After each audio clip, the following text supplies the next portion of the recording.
Hey guys!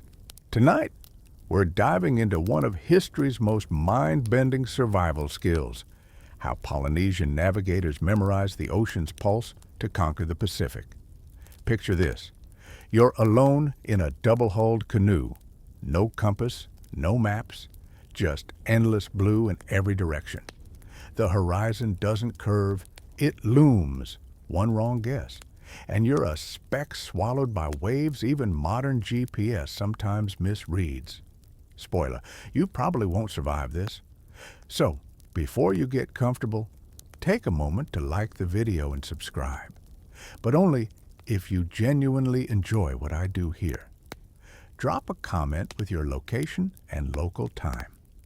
I love imagining where you're listening from. Now, dim the lights. Maybe turn on a fan for that soft background hum, and let's ease into tonight's journey together. You're standing on the shore of Raiatea, the Polynesian navel of the world around 1200 AD. The canoe beneath you isn't just wood and fiber, it's a living sensor, flexing with every ripple. The Pacific sprawls ahead like a liquid continent, bigger than all Earth's land combined.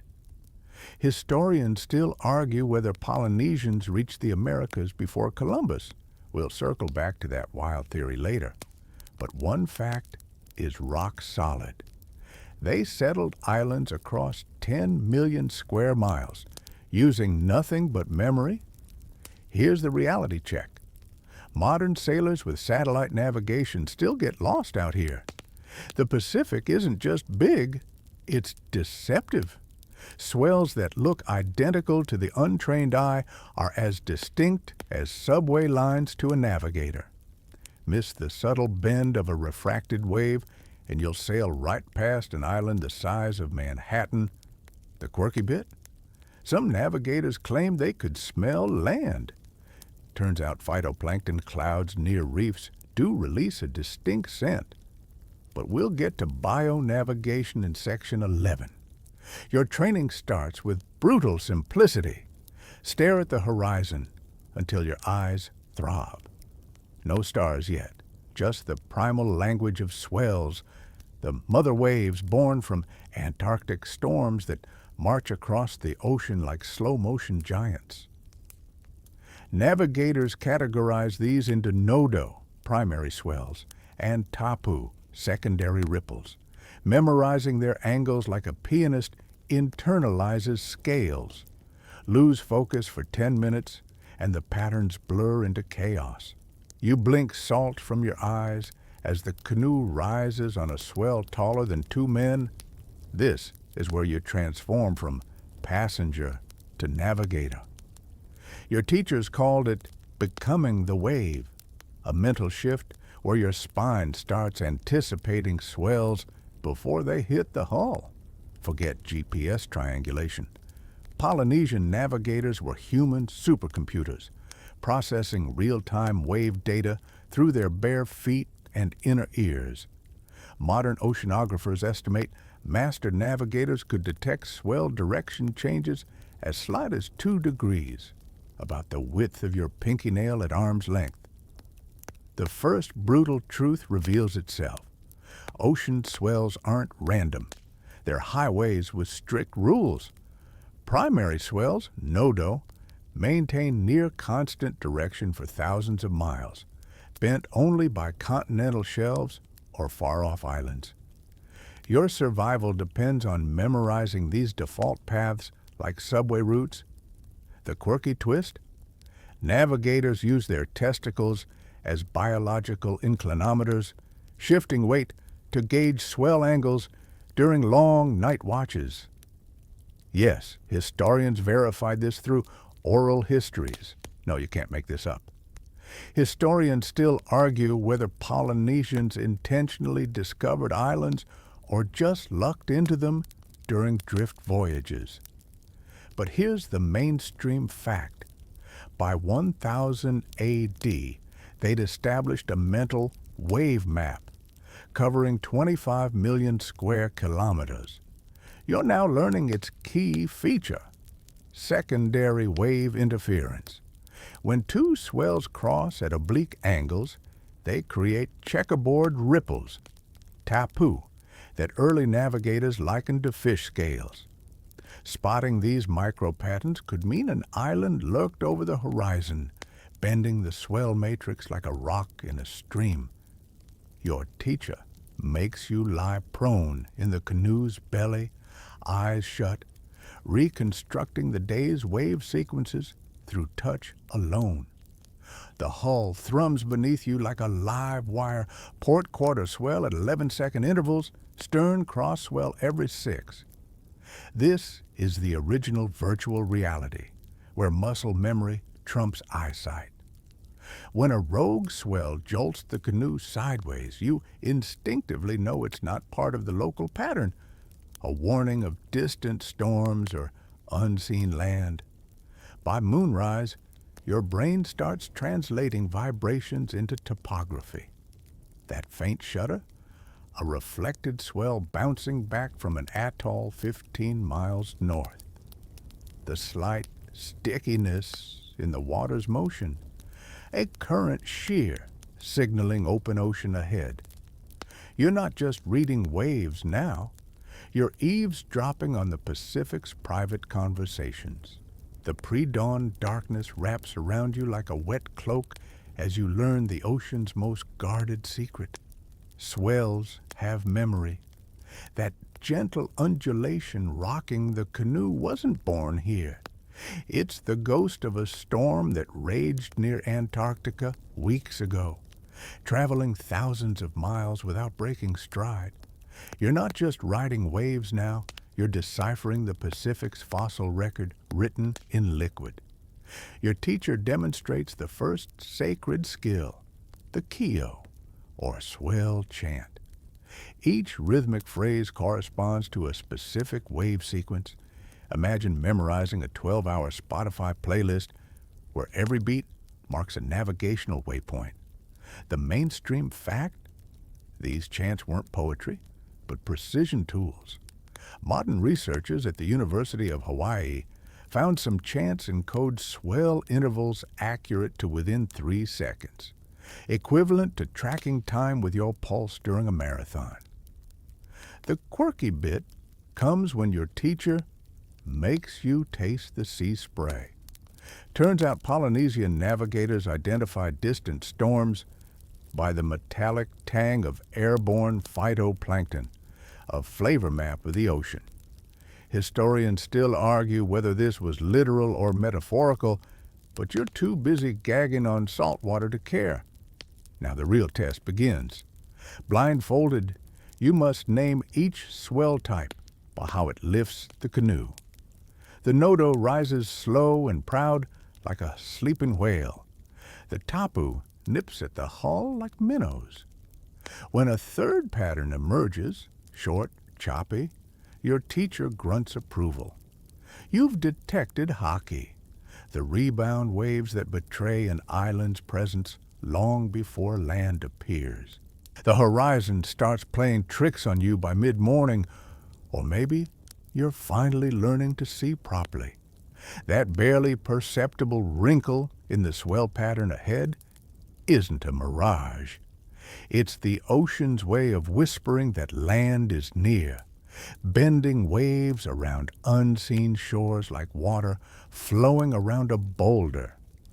Your teacher calls this te lapa, the underwater lightning of refracted waves that Polynesian navigators could spot from 30 miles out. Modern sailors need radar to detect what your eyes are now tuning into. Here's the mainstream fact that'll twist your brain.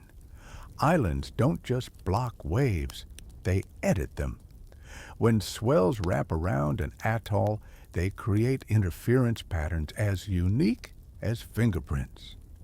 Your teacher sketches the phenomenon in the wet sand later, showing how Tahiti's wave signature differs from Bora Bora's as distinctly as their coastlines. The quirky part? Some navigators claimed they could identify specific islands by how the wave patterns made their testicles vibrate. an ancestral version of sonar that science still can't fully explain. Historians still argue whether Polynesians could actually sense islands through wave echoes, or if this was metaphorical knowledge. But you're too busy with your new exercise, floating on your back in the lagoon, eyes closed, letting the swell direction rewrite your mental map every 11 seconds. The ocean isn't flat here. It's a rolling database of hidden information. When your teacher suddenly asks what island the waves are describing, the answer comes to you like recalling a dream. Mo Orea. The approving nod says it all. You're starting to hear the ocean's language.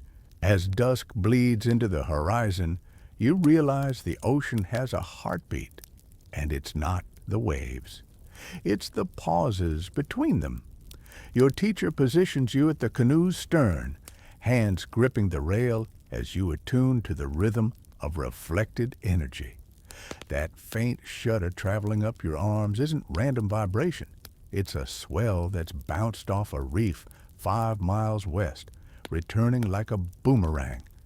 Polynesians called this phenomenon Te Matarangi, the eye of the ocean, and mastering it meant you could navigate through fog or moonless nights when visual cues vanished. The mainstream fact that changes everything: reflected waves move against primary swells. While most sailors focus on where waves are going, you're learning to read where they've been. Researchers at the Woods Hole Oceanographic Institution recently proved these rebound waves contain precise information about the obstacles that created them, their size, distance, even approximate shape. The quirky twist? Ancient navigators used to lower gourds into the water as makeshift hydrophones, listening for the thunk of returning wave energy like oceanographic echolocation. Historians still argue whether Polynesian navigators could actually calculate exact distances from wave reflections or worked on instinct. But right now, you're undergoing the ultimate test, identifying an unseen island size based solely on wave rebound patterns. The teacher nods when you guess small atoll, maybe 1 mile across, based on how sharply the swells refract. Your reward? A new horror, night navigation, where wave reading becomes a full-body language. The moment the last sunlight vanishes, your training shifts from observation to embodiment. Stars wheel overhead, not as decoration, but as the other half of the wave navigation system you're absorbing. Your teacher positions you cross-legged at the canoe's center, aligning your spine with the swell direction while chanting star paths. This is the Aina Kupono, the sacred fusion of celestial and wave navigation that allowed Polynesians to cross 2,000-mile stretches without landmarks.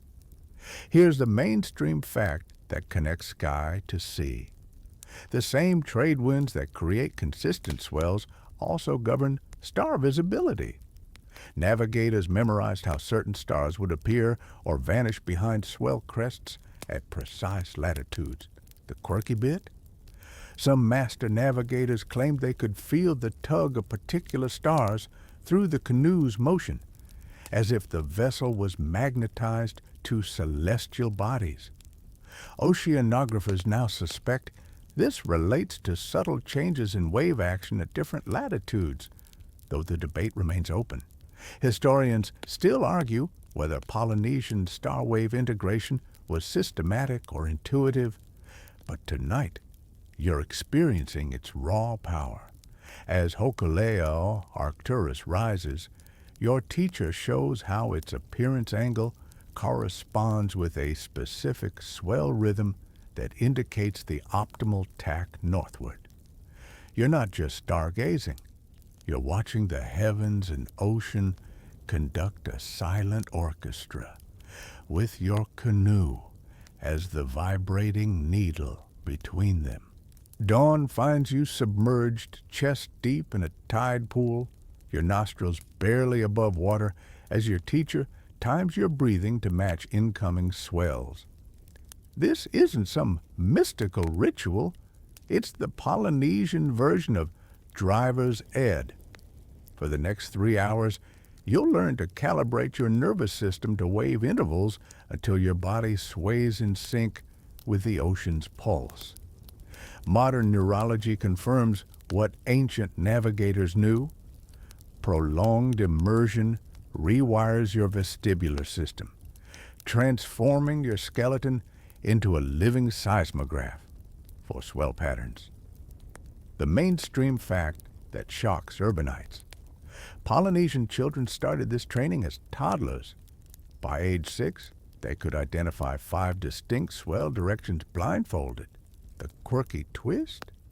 Trainers used to tie cords around students' ribs to amplify wave vibrations, an early attempt at biomechanical feedback. Historians still argue whether this was merely pedagogical theater or actually enhanced sensitivity. But right now, with your diaphragm compressing every 9.2 seconds from south-southwest swells, you're leaning toward believing every legend. Your teacher suddenly yanks you upright. It's time for the Halawa'a, canoe house exam. Blindfolded, you must name the origin of each swell rocking the training canoe. The first 3 you nail: equatorial, Antarctic, local wind chop. Then comes an unfamiliar staccato rhythm. Ship wake, you guess incorrectly. The laughter stings worse than the salt water. Mating humpbacks 8 miles northeast, your teacher corrects. Even whale behavior writes itself into the ocean's moving manuscript.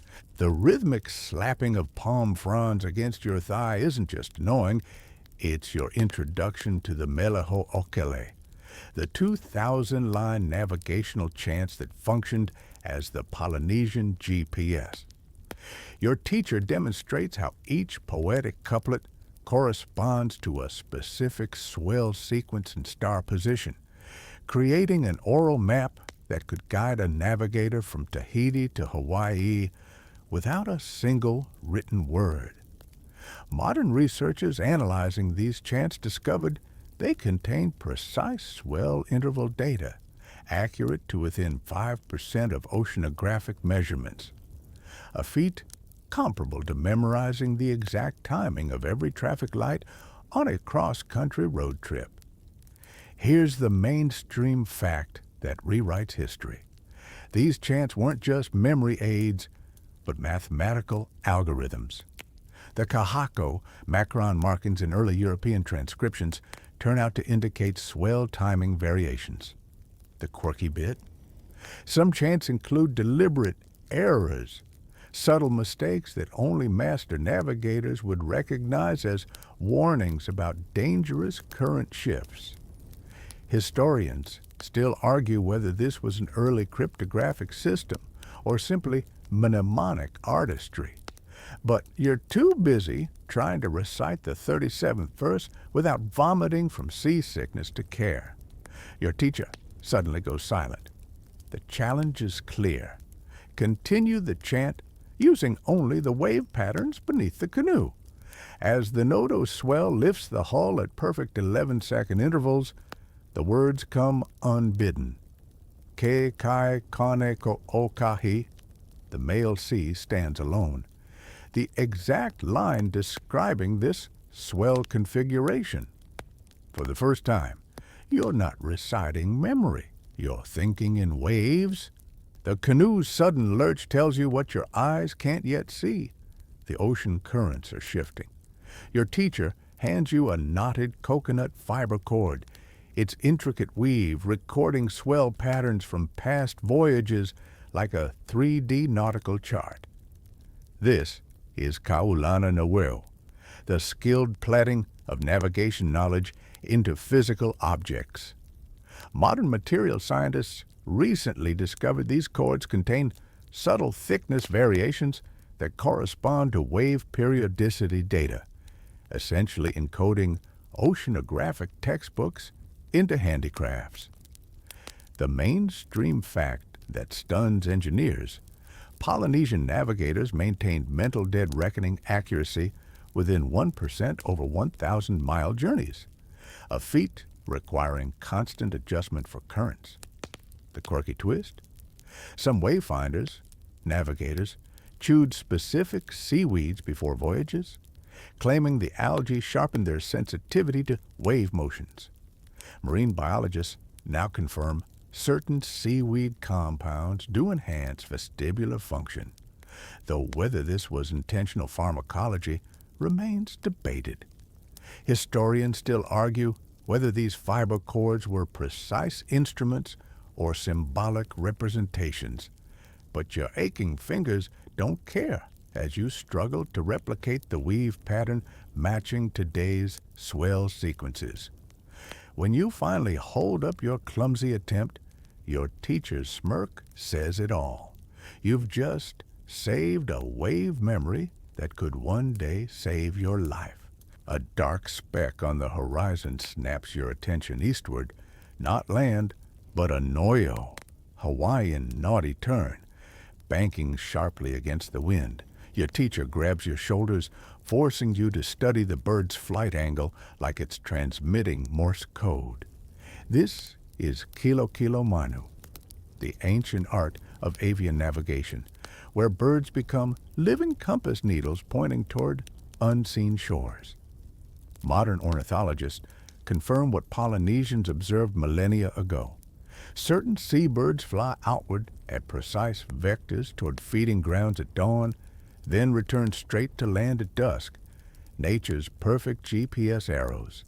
Here's the mainstream fact that changes how you see nature.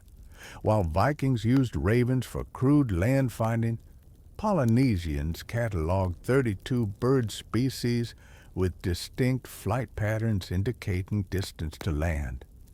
The quirky bit? Navigators whispered special chants to attract birds when disoriented. A practiced scientist now think may mimic chick feeding calls. Historians still argue whether this was spiritual or biological hacking, but when your teacher reproduces the throaty kurr kurr call and a tern circles back, you stop doubting. Your test comes at sunset. 3 birds cross overhead at different altitudes: shearwater, frigate bird, white tern. Without compasses or charts, you plot their convergence point. Land 18 miles southwest. The teacher's silence is your only grade until the scent of pandanus blossoms confirms your calculation hours before the island appears. The clouds ahead aren't just weather, they're a mirror. That faint greenish tint swirling beneath the cumulus, that's the lagoon of an atoll 40 miles downwind, painting the sky with reflected light.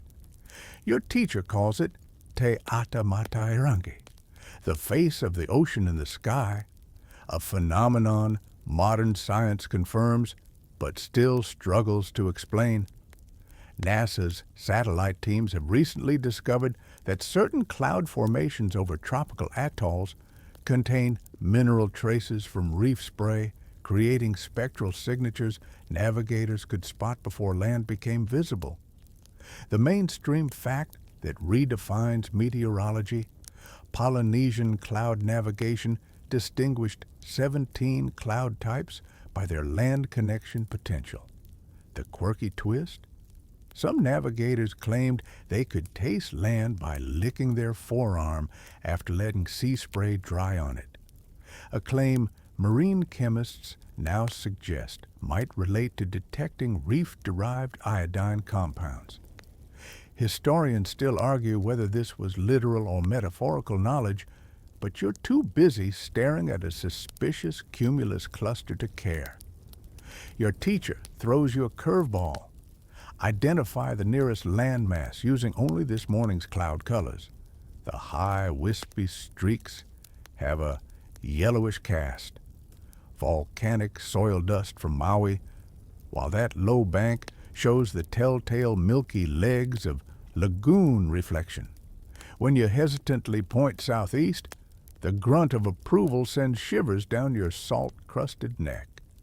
You're starting to see the invisible. The wind shifts abruptly, and suddenly you're choking, not on salt spray, but the acrid sting of a storm's preamble. Your teacher forces you to lick your own forearm where ocean spray is dried, grimacing as you taste the metallic tang of distant chaos. This is Honi Makani, the kiss of the wind, where navigators decoded atmospheric changes through bodily sensations. Modern meteorology confirms what Polynesians knew empirically. Approaching storms release specific petrichor compounds that alter sea spray chemistry up to 24 hours in advance. The mainstream fact that rewrites survival manuals. Master navigators could predict squalls 300 miles away by wave pattern degradation alone. The quirky bit. Storm warnings were conveyed through erotic chants. Comparisons between love-making rhythms and building swell energy because, as your teacher deadpans, both make fools sweat. Historians still argue whether this was mnemonic device or cultural philosophy. But when your teacher demonstrates the Olikoele warning chant, your skin prickles with the same urgency as hearing distant thunder. Your test comes as a sudden swell direction change, not the usual lazy shift, but a violent 15-degree jerk. Katabatic wind, you mutter, recalling how mountain winds on far islands can punch out to sea. The approving nod lasts only a second before the real lesson hits. Now plot our position using only this wind-altered swell matrix. The ocean just became a Rubik's Cube, and you're solving it blindfolded. The canoe's hull starts humming beneath your bare feet, not from speed, but from crossing an invisible boundary in the water. Your teacher slaps the gunwale, making you focus on the vibrations traveling up through your soles. This is Kilo Pei, the art of reading oceanic speed bumps, where subtle changes in hull resonance betray hidden currents. Modern hydroacoustic research reveals what ancient navigators felt instinctively. Different water densities caused by temperature or salinity gradients create distinct harmonic signatures against moving hulls. Here's the mainstream fact that alters maritime history. Polynesian navigators could detect 0.5 knot current variations by hull feel alone, a sensitivity matching modern digital flow meters. The quirky twist? Some wayfinders embedded shark teeth in hull planks as vibrational amplifiers, a practice naval architects now think may have functioned like primitive tuning forks. Historians still argue whether this was ceremonial or technological, but when your teacher makes you compare vibrations between normal planks and a tooth-studded section, the difference in feedback is undeniable. Your exam unfolds in silence.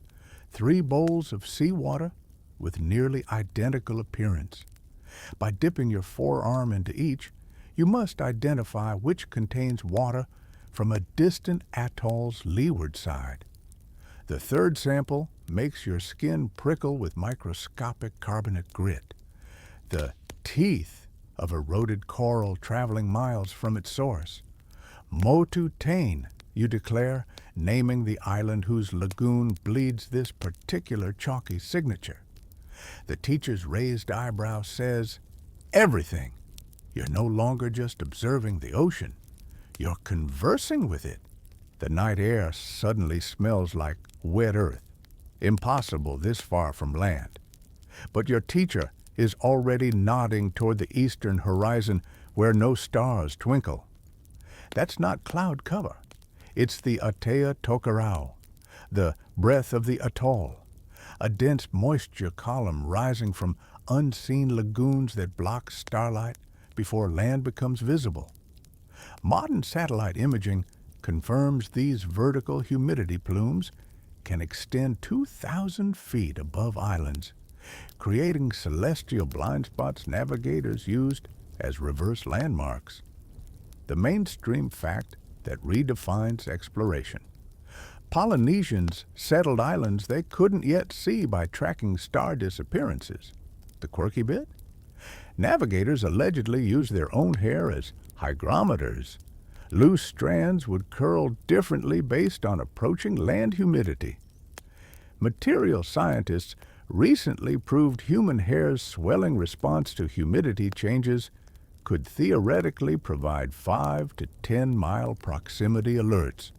Historians still argue whether this was practiced widely or was one navigator's clever hack. But your teacher makes you braid palm fibers into your hair anyway, for when the gods steal your eyes. Your test comes at moonset. The Southern Cross winks out segment by segment, not from clouds, but from an invisible moisture tower. Plotting the occlusion pattern points to land 25 miles northeast. When dawn eventually reveals Tahiti's silhouette exactly where predicted, the victory feels less like skill and more like eavesdropping on the ocean's private conversation with the sky. The dreamlike quality of navigating by wave memory crystallizes into stark reality as you join the reenactment of the great Tahiti-Hawaii voyage. Your teacher hands you a Niho Palawa, a sperm whale tooth pendant, not as jewelry, but as a tactile wave counter. Each groove corresponds to a day's expected swell sequence, your fingers tracing the ocean's expected rhythm like a blind musician reading Braille sheet music. Modern cognitive scientists have proven such tactile mnemonics increase recall accuracy by up to 40% during sleep deprivation. Critical for journeys lasting weeks. The mainstream fact that stuns modern sailors: Polynesian navigators routinely made 2,500-mile open ocean crossings with no instruments, maintaining course accuracy within 5 degrees over 30-day voyages. The quirky twist? Some wayfinders slept with their heads on specific hull sections to dream the waves, claiming oceanic vibrations inspired navigational solutions in their sleep. Neuroscientists now suspect this may relate to vestibular system stimulation during REM cycles. Historians still argue whether these practices were spiritual or biomechanical, but when you wake from a hull nap, instinctively knowing to adjust course 3 degrees west, the distinction feels meaningless. Your ultimate test unfolds under cloud cover so thick, even wave patterns blur. For 36 hours, you steer solely by the Keo chants in your head and the whale-tooth's grooves under your thumb. When the clouds finally part, Hokulea, Arcturus, hangs precisely where your mental map predicted, the star and your intuition in perfect alignment.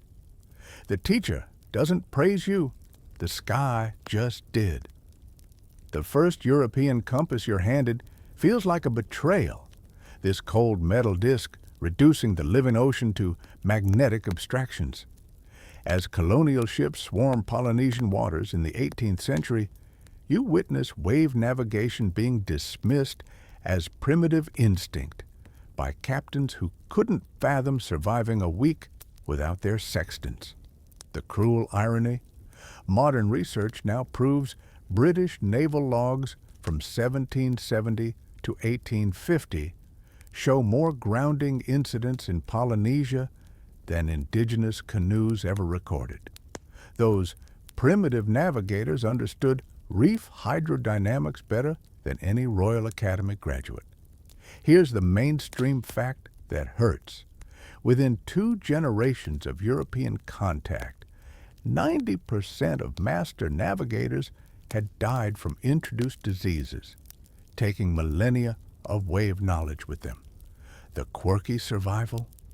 Some families preserve chants as lullabies, unknowingly saving swell patterns in nursery rhymes. Historians still argue whether the navigation collapse was inevitable or accelerated by missionary suppression, but you're too busy watching your teacher bury sacred wave charts in a cave so the ocean can reclaim its language properly. The darkest test comes when a British captain demands you guide his ship using only his charts. As you deliberately steer into a known reef, claiming later it was magnetic deviation, you realize this is how knowledge gets erased, not by force, by making people doubt their own bones' wisdom. That night, you secretly teach the captain's cabin boy the Kio chant for safe passages. Some waves refuse to break. The 1976 Hokulea voyage hits you like a rogue wave. Watching this traditional double-hulled canoe glide into Papa'et Harbor, using only celestial wave navigation reignites something primal in your bones. Modern oceanographers aboard confirm what your ancestors knew. The canoe itself is the most sensitive instrument, its hull responding to swell patterns no mechanical sensor can reliably detect. The mainstream fact that rewrites textbooks? During this 2,500-mile Hawaii-Tahiti crossing, traditional navigator Maul Piailug corrected the crew's satellite base position twice, using only wave interpretation. The quirky revival detail? Navigators relearned swell patterns by studying 1940s surfers' journals. Turns out, old Waikiki beach boys had preserved wave knowledge under the guise of sport. Historians still argue whether this constitutes true tradition or creative adaptation, but when you witness Piailug detect the Tuamotu archipelago by tasting a water sample, identifying unique phytoplankton from 12 miles out, the debate feels academic. Your teacher makes you undergo the ultimate test. Navigate Hokulea's escort boat through a moonless night using only wave memory. When dawn reveals you've held course within 3 miles of the target waypoint, even the skeptical oceanographers applaud. The GPS unit's smug blue glow can't compete with the sunrise illuminating your teacher's tears. Not for your skill, but because the ocean's voice finally found listening ears again. The ocean's whispers become a shout as you join scientists studying wave navigation with satellite altimetry data. Those shimmering rainbow maps on their monitors show something extraordinary. The same swell refraction patterns your ancestors described in chants now glowing in spectral analysis. The mainstream fact that bridges past and future, NASA's satellite sea height measurements, confirm trained navigators can detect islands at distances matching oral histories, 30 to 50 miles, by interpreting wave distortions. The quirky modern twist? Researchers have identified acoustic gravity waves, low-frequency pulses traveling through the ocean that may explain legendary accounts of navigators hearing distant storms days in advance. Historians still argue whether this validates ancient claims or merely provides coincidental explanations. But when you stand blindfolded in a wave tank and correctly identify a simulated atoll's position based on hull vibrations alone, even the lead oceanographer stops taking notes. Your teacher hands you a conch shell, not for blowing, but for listening. Pressed to your ear, the roar isn't just ocean ambiance. It's the same frequency as Nodo swells. The first GPS, your teacher murmurs. As satellite data and ancestral knowledge merge on the lab screens, you realize the real discovery isn't that Polynesian navigation works. It's that Western science is just now catching up to what wave singers knew millennia ago. The Viking sunstone feels disappointingly dead in your hands. Just a chunk of Icelandic calcite that polarizes sunlight. For all the European bravado about northern ingenuity, their best navigational tech can't hold a candle to wave memory's elegance. The mainstream fact that rewrites exploration history, while Norse sailors hugged coastlines, they're kennel routes. Polynesians crossed oceans 10 times wider with no landmarks. The quirky equalizer, both cultures use bird behavior.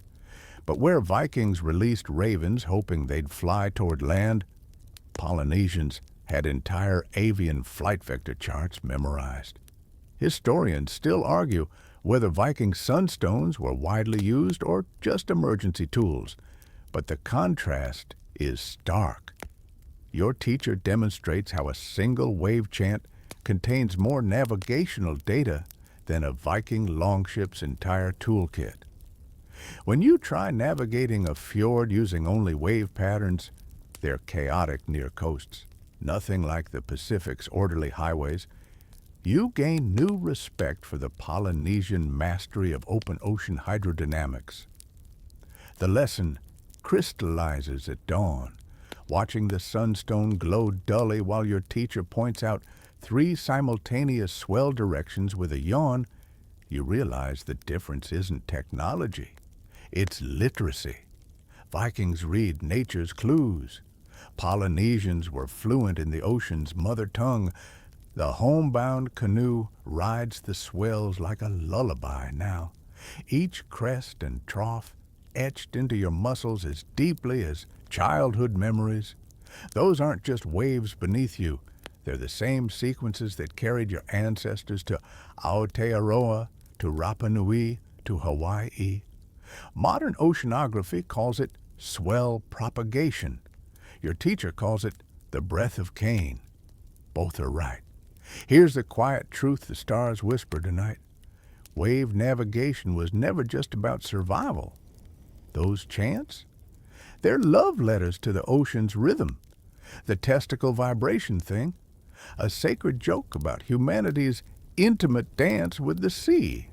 Historians will keep arguing about technical details, but as you drift toward familiar shores, the debates matter less than the simple act of laying your palm flat on the hull, feeling the Pacific's pulse travel up your arm like a mother recognizing her child's touch. The last lesson comes unspoken. Your teacher doesn't test you as the island's lights twinkle awake. There's no need. When your bare foot automatically adjusts to a swell shift before your brain registers it, when you catch yourself humming a Keo chant while brushing your teeth, you understand. True navigation isn't a skill. It's homecoming. Wind down as the canoe's shadow merges with the dock. Let your breathing sink with the gentle lap of waves against pylons. That tension between your shoulders, that's not fatigue. It's your body remembering it's 70% salt water, finally vibrating at the same frequency as the ocean. The facts and debates we've sailed through tonight matter less than this single truth. Somewhere in your DNA, wave patterns still echo. Picture the Pacific as you drift toward sleep, not as a blank expanse, but as a living manuscript where every swell is a syllable, every current a sentence. Those navigators didn't conquer the sea. They listened to it. And now, curled under your sheets, you're part of that ancient conversation. Let the fan's hum become trade winds. Let your pillow be the canoe's warm hull. The stars outside your window are the same ones that guided them home. The ocean never stopped whispering. You just forgot how to hear.